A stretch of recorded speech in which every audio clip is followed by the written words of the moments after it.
Rừng mật thì đen, rừng thiên nhiên thì tư giãn. Hả? Gì đây? Gì? Anh làm cha la la lì leo cha la lô gì nè. Để mình coi nhân vật này là làm sao nha.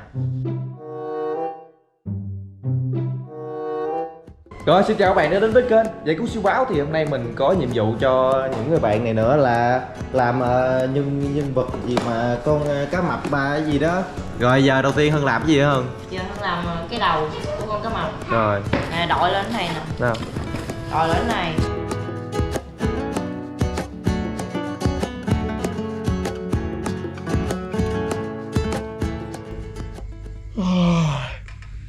Mấy giờ tại mấy giờ rồi? Rồi mới chập mắt có một xíu, không biết mấy giờ rồi mấy bạn ơi. Gì mà giờ trễ như tại 9 giờ 7. Rồi để mình coi mấy bạn nó làm tới đâu rồi nha. Giờ trễ luôn rồi, không biết là mấy bạn nó đâu mất tiêu rồi. Ủa không thấy ai hết trơn người ta.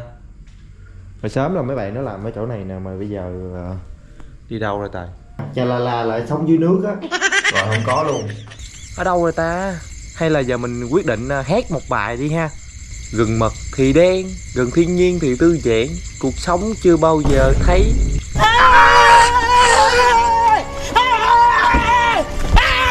Rồi chào các bạn, thì tình hình mấy hôm nay mưa quá mấy bạn ơi. Đây ôi trời rất là tối luôn, đen luôn. Thì đây nè, con cha la leo cha la la nè, gì nè. Đây thì có làm cái kèn nha mấy bạn, đây hàm răng nè. Wow, đây cái đuôi nha mấy bạn, đây nè, lắc lư nè. Rồi thì để coi mình ra mình đi săn kèn nha mấy bạn. Mấy hôm nay thì không có săn được nhiều nha.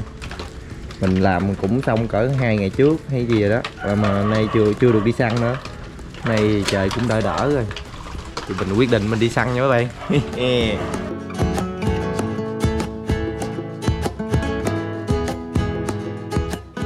Con cha la leo gì cha la la là phải có dài nữa nha mấy bạn, để mình lựa cái dài nào ok ta. Lựa coi dài nào ta.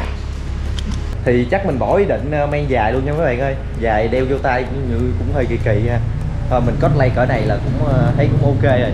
Thì bây giờ mình sẽ quyết định là mình bỏ lên xe ha. Ok, mở cho mình cốp xe. Ok, mở cho cốp xe.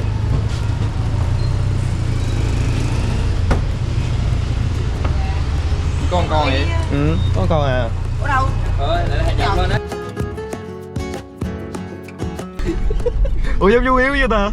Đâu? Ủa phải không? Đúng rồi. À chú Hiếu nè. Ăn Mui. Ok, ăn ngon quá ngon. Chú Hiếu 10 điểm. Quên hello, ảnh là hello. Đúng là chú Hiếu tình tế quá. Hello, quên hello. Tới địa điểm săn kèn. Đây. Đây, mắt đây. Đây nhân vật đã đeo vô nha. Đâu coi. Lắc ơi. Ok. Ê kìa, ở đây.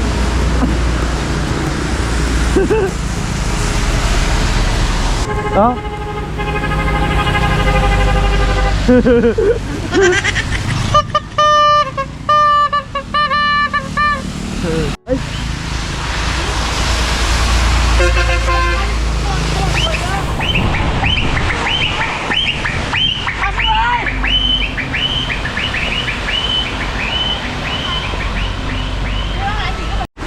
Rồi hiện tại thì mưa quá, mình không có lấy cái con cha la leo cha la la ra săn được nha các bạn, sợ hồi ướt là hư luôn.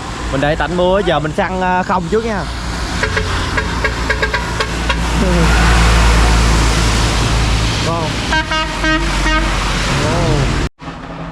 Đó.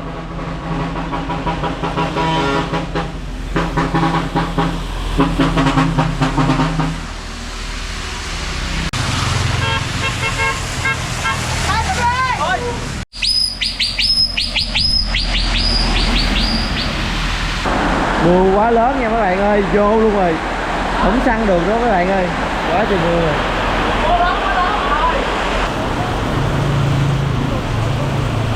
Rồi mưa quá mình quyết định ghé qua nhà của anh Hiếu tham quan thử nha, qua tiệm sơn xe của anh Hiếu. Wow.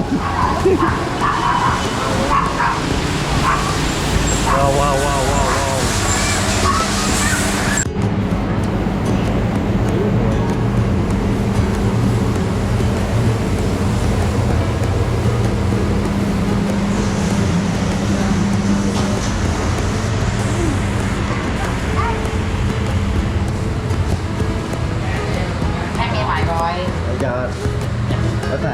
Ok.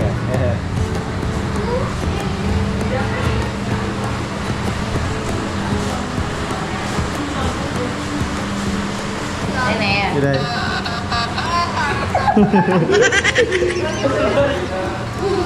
Tên gì? Tên Hùng. Hùng, rồi giống tên luôn. Yeah. Rồi lụm bản Canon gốc luôn nha mấy bạn. Lên.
Đây có vai gà nhảy không đây?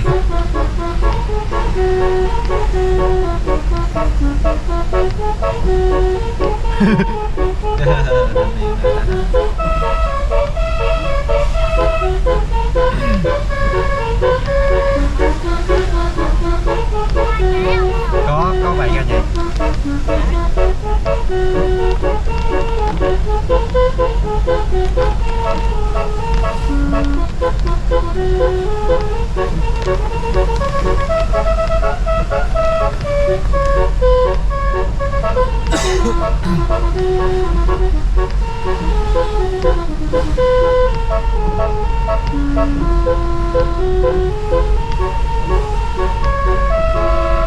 Rồi hết.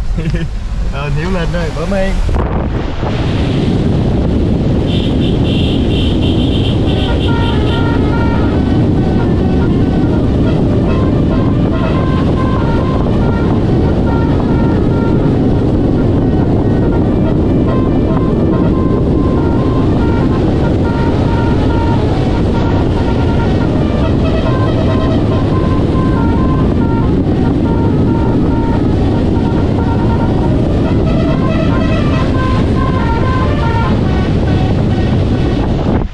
Ok, tới mình lụm luôn Ironman boy band lên.